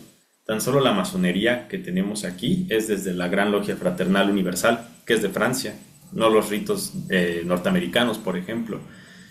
Y también incluso el porfiriato y todo este proyecto como de culturización mexicana de las escuelas normales, pues fue hasta cierto punto un proyecto ilustrado, con todo lo bueno, pero también absolutamente terrible que tuvo. Como dice, por ejemplo, la activista y pensadora Yasnaya, o sea, al final del día la culturización en México fue un genocidio de lenguas indígenas. Si tú requerías una lengua universal con la que todos se pudieran comunicar, bastante ilustrado, pues tenías que erradicar a todas las otras lenguas para que todos se amoldaran al español, por ejemplo. Eso por un lado. Y por otro, mm, también me hace pensar genuinamente, yo hice mi tesis de maestría sobre identidad nacional, qué tan relevante y qué tan pertinente puede llegar a ser la filosofía para plantear estas cuestiones de manera mucho más concreta, porque estoy de acuerdo con lo que tú dices, o sea, la cuestión del valor, la cuestión de la identidad y de las metáforas tienen mucho que ver también con las pelas en el metro, con el esnobismo de la academia, con estas conversaciones que tenemos constantemente. Y siento que a veces puede llegar a retratar de manera mucho mejor un libro de Juan Rulfo, por ejemplo, o la novela de Almas Muertas de Nikolai Gogol, que son puras conversaciones entre aristócratas mamadores, como diríamos ahorita, que es un texto filosófico, ¿no? Al final del día no deja de haber, creo yo, o es muy difícil escapar de la pretensión de la profundidad cuando se escribe de filosofía. Es casi imposible, de hecho. Mientras que todas estas chácharas y todos estos decires, pues siempre se mantienen en la superficie. Y al final del día esas máscaras nos pueden revelar muchísimo más de quiénes somos que un texto de Nietzsche o de Rorty o de quien sea, ¿no? O de Heidegger, no sé, peor tantito. Y bueno, nada más era eso. Sí, sí, claro, no tienes mucha razón, porque además, ¿sabes qué? O sea, lo que yo veo es muy interesante porque además creo que después está mejor tratado en las obras de madurez. No mejor tratado, más desarrollado. Que es esta cuestión de, ¿y si la vida está en las máscaras? ¿No? Que es lo que estás diciendo tú, Ale, ¿no? También. Que es como, aquí les puse una cita que encontré en un libro que, buenísimo, de un sociólogo, Goffman, ¿no? Que se llama La invención de, de la persona en la vida cotidiana, ¿no? Librazo, o sea, cuando puedan leerlo, librazo, no tiene nada que ver con esto, pero al mismo tiempo sí, ¿no? Y abre con esta cita que luego les digo el filósofo, sí lo investigué, es un filósofo español, además, muy interesante que haya citado un filósofo español. Y ahí se las dejo de tarea, porque es que un poco como lo que está diciendo Nietzsche es como algo que identifica mucho al pensamiento alemán, es su desprecio ante lo que considera contingente, ¿no? Y es algo que, vamos, pasa Nietzsche y Heidegger lo sigue haciendo, ¿no? O sea, como que, vamos, hay algo originario, algo auténtico, me van a decir que abuso del lenguaje, pero aún así hay como una cosa en Heidegger de que parece que hay algo elemental, ¿no? Y en ese sentido... como que un rechazo a reconocer que la vida no se trata de integración, de profundidad, de completud, de seriedad, ¿no? Y que muchas veces piénsenlo en nuestra vida cotidiana, ¿no? O sea, con la pareja, con los amigos, o sea, usamos mucho esta de ya no te reconozco, ¿no? O cosas así, por, por cosas tan sencillas como, oye, se me botó la canica y hoy no soporté el mundo, ¿no? Entonces, así como que de verdad tenemos una obsesión con la fijeza, que yo creo que sí podemos darle una procedencia muy específica. Y para esto nos sirve releer este texto, pienso yo, más que para la discusión en sí, ¿no? Porque, ¿por qué? Porque en efecto creo que es una tensión muy alemana. O sea, piensen en cómo hacían filosofía los postestructuralistas. ¿Qué decía Deleuze? Que leyeran lógica del sentido como una novela, ¿no? O vamos a leer a Foucault o a Derrida y hacen estos experimentos que uno dice, ¿qué están hablando? ¿De dónde sacaron este contexto? Qué poco rigurosos. Y es como, no, es que eso forma parte de su modo de atravesar problemas, ¿no? Entonces acá la cuestión es como muy interesante porque lo que está preguntando Nietzsche, y tiene sentido, piensa en cómo se formó Alemania, es ¿por qué los alemanes quieren tener identidad? ¿No? Y esta obsesión por la identidad les ha dado un rechazo a la itinerancia y una lectura de lo griego, y por eso mencionaba a Heidegger, que es así como que ellos, al parecer, tenían un modo griego de pensar o cosas esenciales que ver, o, bueno, yo no creo que Nietzsche no romantice a los griegos, pero vaya que sí lo hace de una manera diferente, ¿no? Porque lo que está diciendo es, no, es que justo lo que no tenían era una afición por el ser, por la abstracción, ¿no? Sino una entrega a las cosas. Y justo el rechazo que los alemanes tienen es un síntoma de lo que los alemanes ven y de lo que legaron en nosotros, ¿no? O sea, porque finalmente yo, y esto era lo que le decía a Jesús que le quería preguntar, empieza como a abordar estas cuestiones de que, por ejemplo, se han fijado que Kant utiliza un lenguaje judicial en la crítica de la razón pura, ¿no? Se trata de justicia, de legislación, ¿no? Bueno, Hegel acaba hablando de derecho, ¿no? Entonces, en verdad tienen una cosa así por la tangibilidad y la mesura y la medida y la sustancia y las cosas y dice, pues aparentemente se quieren ir a la materialidad, pero siguen imponiendo una forma, ¿no?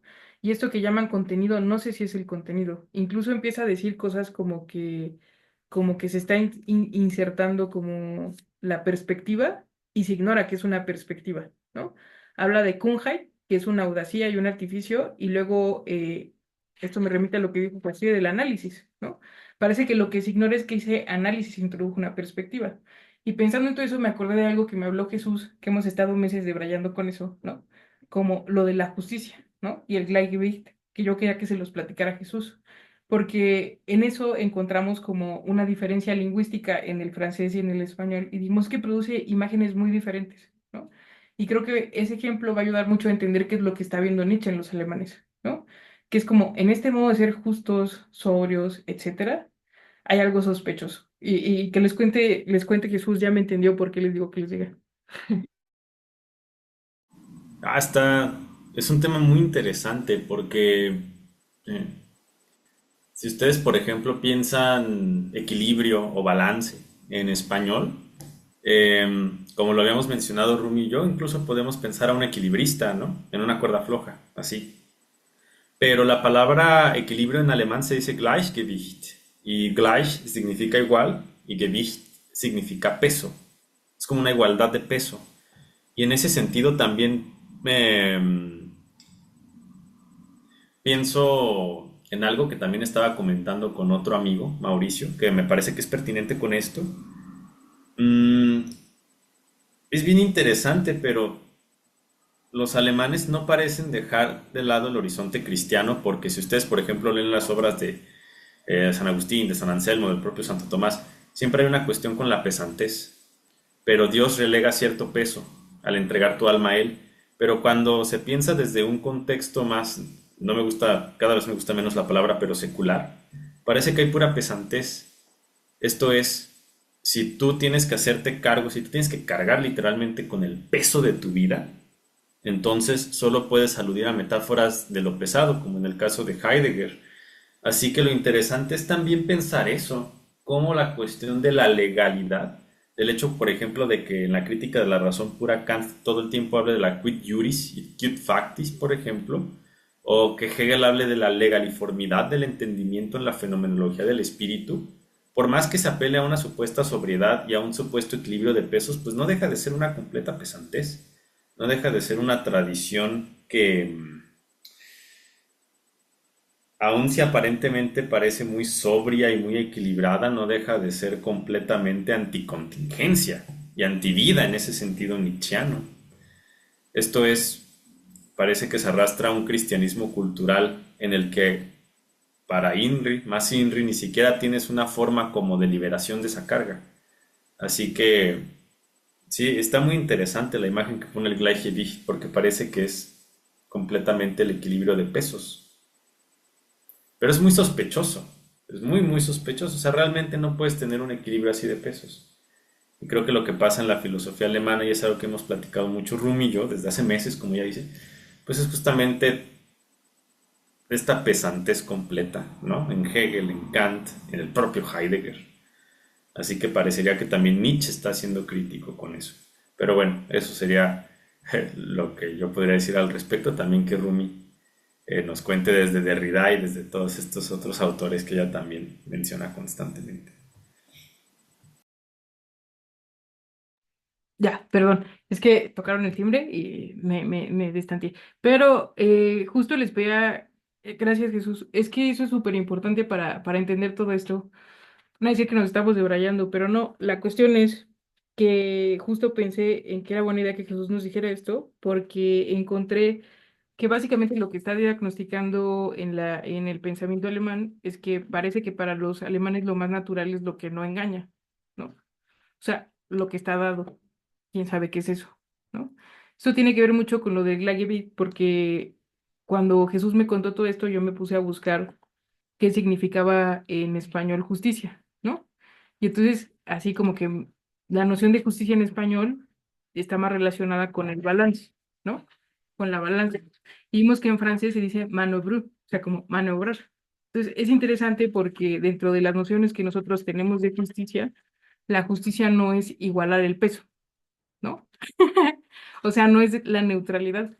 ¿Se dan cuenta que eso de Gleiberg dice que lo justo es igualar las cosas? Ponerlas en la misma tensión, neutralizarlas. La idea que tenemos de objetividad es la neutralidad. Y eso se defiende en todo discurso, sé neutral, sé objetivo, ¿no? Y es interesante porque en otros idiomas que podrían ser los más afines, como el francés o bueno, ya el español que viene del latín, la metáfora es la justicia es maniobrar, es hacer esto, es balancear, ¿no? Entonces, este tipo de figuras son las que está viendo Nietzsche, ¿no? Por eso le importan los franceses, porque lo que está diciendo es, no todas las nociones de justicia ni de objetividad son iguales. Es más, la objetividad solo es posible si yo lo justifico bajo un sistema de exterioridad e interioridad, ¿no? Porque estoy buscando el balance. Entonces, me parece súper, súper, súper inteligente al diagnosticar esto, ¿no? Porque lo que está diciendo es que lo que le daba identidad a los alemanes era eso, era la objetividad, la neutralidad, y ya ni siquiera esa la pueden sostener, ¿no? Y eso es como, bueno, de pensarse, ¿no? Y también de pensarse para nosotros por qué nos imponemos ese tipo de criterios, ¿no? O sea, por qué nos imponemos la objetividad al relacionarnos en la laboralidad, ¿no? O en la vida, o en una discusión. Porque un poco lo que nos está diciendo es también si nuestra experiencia coincide con los valores que le estamos poniendo, ¿no? Dice que el problema es que los alemanes al hacer historia han querido hacer de una convicción una verdad en mayúsculas, ¿no? Y es así como, claro, pero esa convención, mira, dije convicción, fue un lapsus, esa convención, ¿no?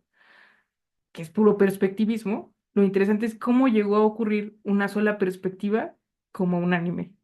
Y yo creo que esto es lo que le preocupa, ¿no? Y cómo es que, a pesar de todo esto que está diagnosticando, como que se sigue traslapando el mismo sistema de acción para evaluar a la ciencia y a la historia. Y la historia se está tornando como un nuevo modelo metafísico que no parece ser metafísico, ¿no?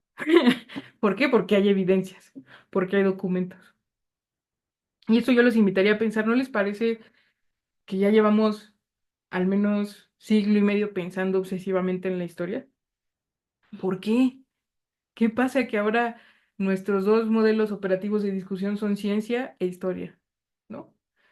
Creo que por eso el texto nos parece vigente, ¿no? Pero lo que está diciendo es fuertísimo, porque lo que está diciendo es, bueno, no se han preguntado en su modo de hacer historia si lo que están haciendo es introducir una convención y olvidarse de que es una convención. Y por eso todo este tema de saber hacer memoria, ¿no? Como de saber hacer memoria sería saber rastrear las convenciones. Y saber rastrear las convenciones es saber ver valores. Pero no hay valores donde hay neutralidad. No hay valores donde hay igual peso. Donde hay objetividad, no hay valor. Hay saber y hay conocimiento, ¿no? Y ya vemos por qué empezó hablando de Kant y por qué empezó preguntando esas cosas. Bueno, no hablando de Kant, no nos dijo que estaba hablando de Kant, pero nos mencionó a Kant en la forma de la pureza, ¿no? Y a Descartes en la forma de la claridad y a Hegel en la forma de la naturaleza. ¿Por qué? Por la segunda naturaleza de la que veníamos hablando. Ahí está otra vez, ¿qué es lo natural? ¿No?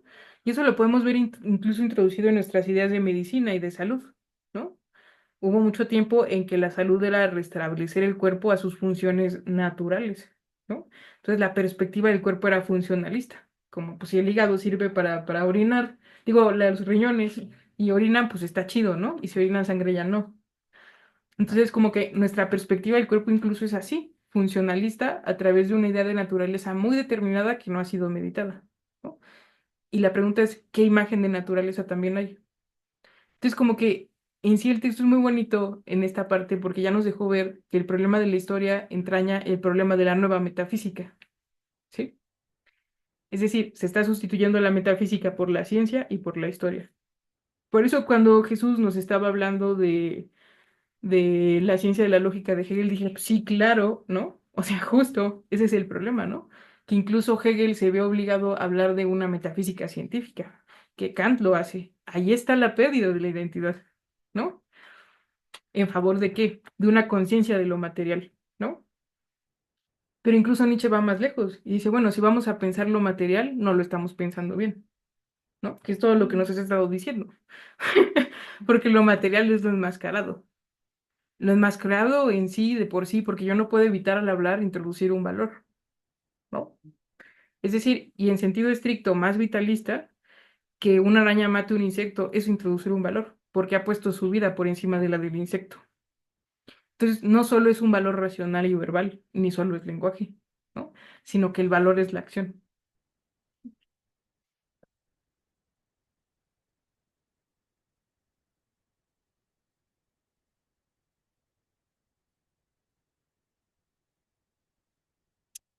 ¿Ya? Ya. ¿Ya? Bueno, y hay una sentencia que quizá con esto estaría bien cerrar. Ojalá que haya ronda de comentarios y si no, pues no importa. Pone esta frase que dice, hágase la verdad y muérase la vida. Ese es su diagnóstico de la tradición, creo yo, filosófica, sobre todo énfasis alemana, ¿no? Que es como, claro, o sea, hágase todo un mundo, un dominio, una forma de vida para la verdad y no para la vida, ¿no? Y yo creo que con eso nos queda muy bien el panorama. Este es el momento central del texto, luego ya va a empezar a girar a hablarnos de la historia artística y tal y tal. O sea, aquí vemos el terruño del problema y yo creo que estaría bien irnos pensando como eso para nuestras diferentes disciplinas y terruños y tal. Yo realmente veo a muchos compañeros hablando de historia, muchos cursos sobre tal, y digo, ¿por qué la obsesión con la historia? Porque yo creo que un texto así como este nos está diciendo también sospechen de eso, de su confianza en las ciencias históricas, de su confianza en las ciencias sociales, pero no para rechazarlas de facto, sino qué les están diciendo sobre su nueva metafísica, ¿no? Y cómo pueden acomodar esos pensamientos a sus condiciones emergentes. Porque en verdad que es injusto, por ejemplo, poner una agenda productivista y funcionalista en un país como México, donde, por ejemplo, te atascas en el metro, ¿no? Pero aún así estamos obsesionados por cumplir, ¿no? Sí, acá el problema es la abstracción, la abstracción. Y yo creo que de todo lo que dice Nietzsche en ese texto, eso es lo que más me queda grabado y lo que más me hace pensar. Porque cuando habla de la segunda naturaleza, eso es lo que le preocupa, que la segunda naturaleza, aunque siempre es segunda naturaleza, cuando es percibida como naturaleza y ya, como lo dado, pasa por el riesgo de estar siendo una abstracción que ya dejó atrás la vida que cargaba, ¿no? Entonces, pues yo voy a estar obsesionado con reproducir cierta forma de vida. Por ejemplo, mi tía forma parte del milagro mexicano, tiene 87 años. Si yo quisiera reproducir lo que ella logró, tener seguro médico, tener pensión, tener jubilación, ¿qué actualización de la vida tengo yo? ¿No? Ninguna. La vida ya no es eso. Entonces, un poco como la preocupación de la historia tiene que ver con esto. O sea, si la historia tiene esas presuposiciones objetivas, neutralizadoras, cosificantes, científicas, ¿qué podemos esperar de cómo lo vamos a usar para el resto de las cosas? ¿Qué modelos nos vamos a imponer? ¿Va a estar actualizado? ¿No? Por eso es que la genealogía, tanto Foucaultiana como Nietzscheana, a mí Foucault no me gusta tanto, proceden a examinar eso que llaman valor, porque lo que importa es las acciones que están teniendo sentido sobre lo vivo, ¿no? Y en el caso de Foucault, las voluntades de dominio, para hablar nietzscheanamente, que están imponiendo ciertas agendas, ¿no? Y aquí nos está diciendo muy claramente, lo que impone la agenda alemana sobre la historia es una voluntad de dominio de los alemanes para producirse una identidad. Fíjense qué importante, ¿no? Está diciendo, lo que produce el modelo de ciencia y el modelo de historia es una agenda determinada de una nación que se quiere producir una cohesión, ¿no? Claro, que lo está diciendo en nietzscheano, ¿no? Me estoy burlando de todos y no voy a decirles de qué estoy hablando, ¿no? Pero un poco que va por ahí. Entonces, ya con estas claves, los que habían tenido problemas pueden releer el parágrafo y decir, ah, por allá va. No sé si alguien quiera comentar algo antes de que pare la grabación y cerremos y digamos que sigue la otra.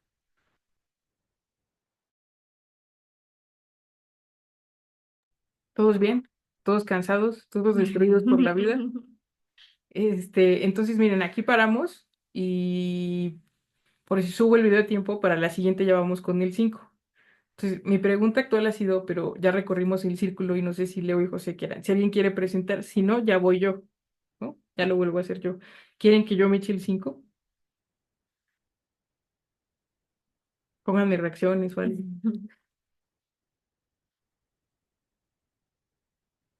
¿Sí? Yo me echo el 5. Entonces, la siguiente que sería el 28. Sí, 28. Yo vengo con el 5 y pues ahí llamaremos a los insurrectos. Muchas gracias. Bonita sesión, gracias por hacer el esfuerzo de llegar. Y voy a lanzar dejen de tengo la grabación.